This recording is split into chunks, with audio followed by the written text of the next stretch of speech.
അത്ഭുതപ്പെടാനില്ല. ഒരു കാല് കാണാനുണ്ട്.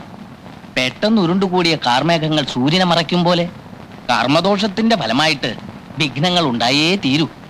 കുംഭരാശിക്കാർക്ക് അനുകൂല കാലമാണെന്ന് കഴിഞ്ഞ മാസം എന്നോട് പറഞ്ഞിരുന്നു. പെട്ടെന്നാണല്ലോ ധനുവും രാഹുവും ദിശ മാറിയത്. മാത്രവുമല്ല 3 സബ്ജാതങ്ങളുമായിട്ടാണ് മത്സരം. എന്തെങ്കിലും പ്രതിവിധി? സോമനാഥ ക്ഷേത്രത്തിലേക്ക് ഒരു തീർത്ഥാടനം നടത്തി നോക്കാവുന്നതാണ്. സോമനാഥ ക്ഷേത്രം എന്ന് വെച്ചാൽ അങ്ങ് ഗുജറാത്തിലോ? അതെ. അവിടം വരെ പോയി തിരിച്ചു വരുമ്പോഴേക്കും ഇവിടെ എല്ലാം കഴിയും. കഴിഞ്ഞേക്കാം. മറ്റൊരു പ്രതിവിധിയുമില്ല. ഇഷ്ടപ്പെടുന്നവർ തമ്മിലുള്ള ബന്ധത്തിന് തടസ്സം നിൽക്കാതിരിക്കുന്നതല്ലേ നല്ലത്.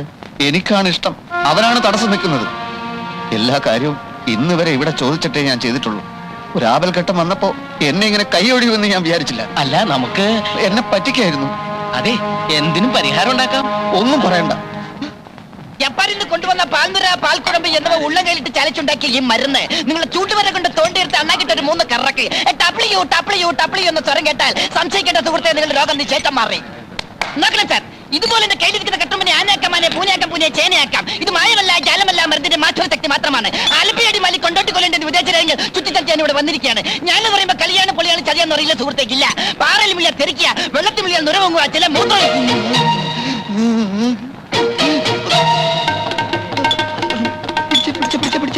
നീ നാവാട്, ഞാൻ മൂത്രം ഒഴിച്ചിട്ട് ഇപ്പൊ വരാം. നോക്കണം സാർ, ഇതിൽ മായമില്ല, മന്ത്രമില്ല, ജാലമില്ല.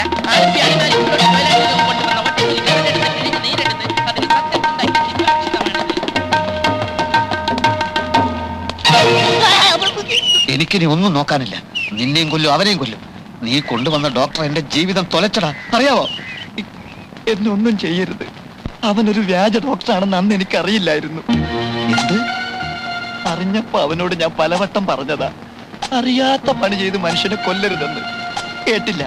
എന്താ ഉണ്ടായത്? ആ വ്യാജനെ പോലീസ് പിടിച്ചോ? വ്യാജൻ? അത് ശരി.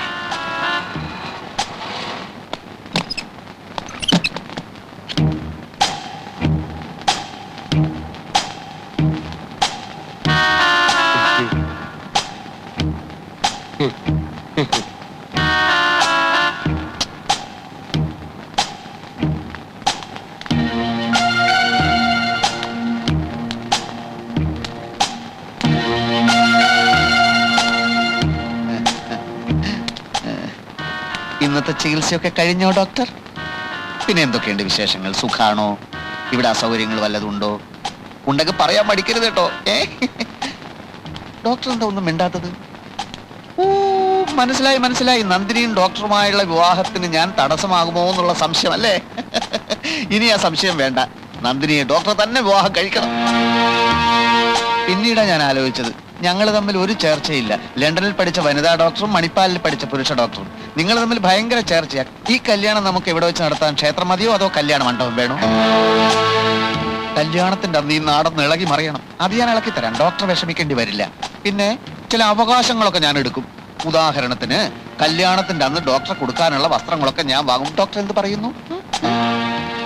അത് എതിര് പറയരുത്, എനിക്ക് സങ്കടം വരും. ഒരു ഫോട്ടോ ഉണ്ടോ കയ്യില്? ഫോട്ടോ ഡോക്ടറുടെ പത്രത്തിൽ കൊടുക്കാനാ. ഡോക്ടറുടെയും നന്ദിനിയുടെയും ഒരു അടിക്കുറിപ്പ് ഉണ്ടാവും. Doctor Rajagopal, doctor Nandini. ഇവർ ചിലപ്പോൾ അടുത്ത ആഴ്ച വിവാഹിതരായേക്കും. അങ്ങനെ കൊടുക്കാൻ എന്താ? വിവാഹിതരായേക്കും എന്ന് പറഞ്ഞു കൊടുക്കുന്നതിന് വിവാഹം കഴിഞ്ഞിട്ട് വിവാഹിതരായി എന്ന് പറഞ്ഞു കൊടുത്താൽ പോരെ? അതിൽ പുതുമയില്ല. വിവാഹിതരായേക്കും എന്ന് പത്രത്തിൽ കൊടുക്കുന്നതാണ് പുതുമ. ഫോട്ടോതാ ഫോട്ടോതാ ഫോട്ടോതാ ഫോട്ടോ ഒന്നും ഇല്ല. ഫോട്ടോതാ. എന്തായി സാവിത്രി? എന്ത്? നന്ദിനോട് നീ സംസാരിച്ചില്ലേ? സംസാരിച്ചല്ലോ. എന്നിട്ട് അവക്ക് ഏതോ ലൈബ്രറിയിൽ പോണോത്രേ. പിന്നെ ഏതോ ഒരു ഇംഗ്ലീഷ് പടത്തിന്റെ കാസറ്റ് കൊടുക്കണമെന്ന്. കാസറ്റോ? അതല്ല ഞാൻ ചോദിച്ചത്. ഡോക്ടറുമായിട്ടുള്ള കല്യാണ കാര്യത്തെപ്പറ്റി സംസാരിച്ചില്ലേന്ന്. ഇല്ല. സംസാരിക്കണമെന്ന് ഞാൻ പറഞ്ഞിരുന്നല്ലേ? ഉവ്. പക്ഷെ സംസാരിക്കണമെന്ന് എനിക്കൂടെ തോന്നണ്ടേ? ഒരു പാവം ചെറുക്കന്റെ സ്വത്ത് മുഴുവൻ തട്ടിയെടുത്തിട്ട് പറഞ്ഞ പോലെ അവൻ ഇവിടെ കാണുന്നില്ലല്ലോ. എന്തിനാ കാണുന്നത്? ഈ വീടിന്റെ അവകാശം കൂടി നിങ്ങൾ എഴുതി വാങ്ങിയില്ലേ? ഒരു കാര്യം ഞാൻ പറഞ്ഞേക്കാം. ഞാൻ മുൻകൈ എടുത്തിട്ടാണ് നന്ദിനിയെ ഡോക്ടറെ കൊണ്ട് കല്യാണം കഴിപ്പിക്കുന്നതെങ്ങാനും അവനോട് പറഞ്ഞു കൊടുത്താലുണ്ടല്ലോ, ഈ മാധവൻ തമ്പിയുടെ തലസുരമ നീ കണ്ടിട്ടില്ല? ഓ, ഞാൻ ഒരുപാട് കണ്ടതാ. ആ കണ്ടതുപോലെ ഇനി നീ കാണാൻ പോകുന്നത്. എന്ത് കുന്തോ ആയാലും നന്ദിനി അത്ര പെട്ടെന്ന് ഒരു കല്യാണത്തിന് തയ്യാറാവുന്ന എനിക്ക് തോന്നുന്നില്ല. പിന്നെ ആ കാര്യം ഞാൻ നോക്കിക്കോളാം. കല്യാണത്തിന് അങ്ങനെ അവിടെ സമ്മതിച്ചില്ലെങ്കിലുണ്ടല്ലോ അവിടെ കയ്യും കളിയാൻ ചവിട്ടി പിടിക്കും. ആരുടെ കയ്യും കാലാണ് അമ്മാവ? ആരിത് മഹാദേവനോ? നീ എവിടെ ആയിരുന്നടാ? അതേ, നിന്നെ കല്യാണം കഴിച്ചില്ലെങ്കിൽ നന്ദിനിയുടെ കൈയും കാലും ഞാൻ തല്ലി ഓടിക്കുന്നു പറയായിരുന്നു. അതൊന്നും വേണ്ടിവരില്ല അമ്മാവ. അല്ലാതെ തന്നെ നമ്മൾ ആഗ്രഹിച്ചതുപോലെ എല്ലാം നടക്കും. ഇങ്ങോട്ട് വന്നേ. ഇങ്ങ് വന്നേ. ഒരു കാര്യം ചോദിക്കട്ടെ മോനെ മഹാദേവ, എന്താ നീ ഉദ്ദേശിച്ചത്? കടിഞ്ഞാൺ എന്റെ കയ്യിൽ കിട്ടിക്കഴിഞ്ഞു. ഏത് കടിഞ്ഞാൻ? നീ കുതിരയെ മേടിച്ചു? ഒരു എലിയെ പിടിച്ചാൽ പൂച്ച അതിനെ പെട്ടെന്ന് അങ്ങനെ തിന്നുകടയില്ല. കുറേ നേരം ഇങ്ങനെ തട്ടി തട്ടി കളിക്കും. അതൊരു രസാ. ഏത് പൂച്ച? ഏത് എലി? പൂച്ച ഞാനാ. എലി എലി അത് പിന്നെ പറയാം. ഇപ്പൊ പറ മോനെ. വേണ്ട, കാര്യം അറിയുമ്പോ അമ്മാവൻ എന്നെ കെട്ടിപ്പിടിച്ചൊരു ഉമ്മ തന്നില്ലെങ്കിൽ നോക്കിക്കോ. ഒന്ന് പറ മോനെ. പിന്നെ പറയാം. നന്ദിനിയെ അവൾ ഇഷ്ടപ്പെടുന്ന മിടുക്കനായ ഡോക്ടർ തന്നെ കെട്ടട്ടെ.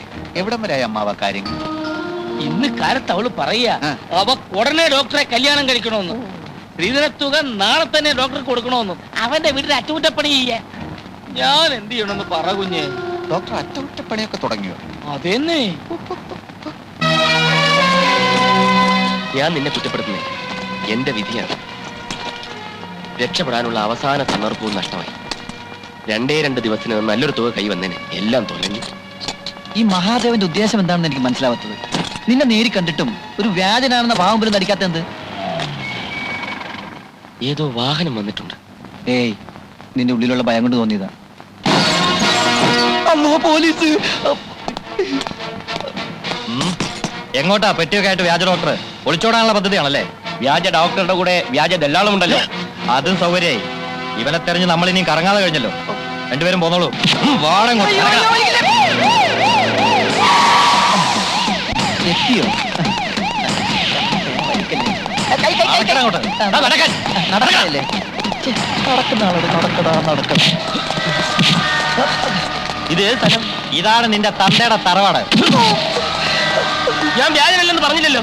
കുറ്റം സമ്മതിക്കായിരുന്നല്ലേ അടിക്കേണ്ടത്? വ്യാജനാണെന്ന് സമ്മതിച്ചാലും സമ്മതിച്ചില്ലേലും ഇരിക്കാനാ പറഞ്ഞിരിക്കുന്നത്. അതെവിടുത്തെ ന്യായം? ഇത് ഇവിടുത്തെ ഞങ്ങളുടെ ന്യായം. ഇത് ഞാൻ സമ്മതിക്കില്ല. ജയിലിൽ കൊണ്ടുവന്ന് മനസ്സിലാക്കാം. ഇവിടെ കൊണ്ടുവന്ന് കൊല്ലാനാണോ ഭാവം? കൊല്ലടാ, കൊല്ലും.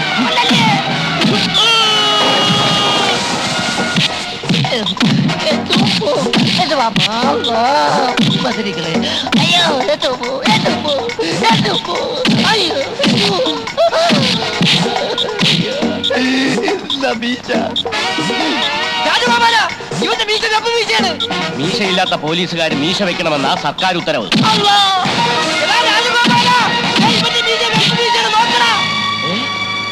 വ്യാജ പോലീസാണോ? അടിയടായി മുട്ടി.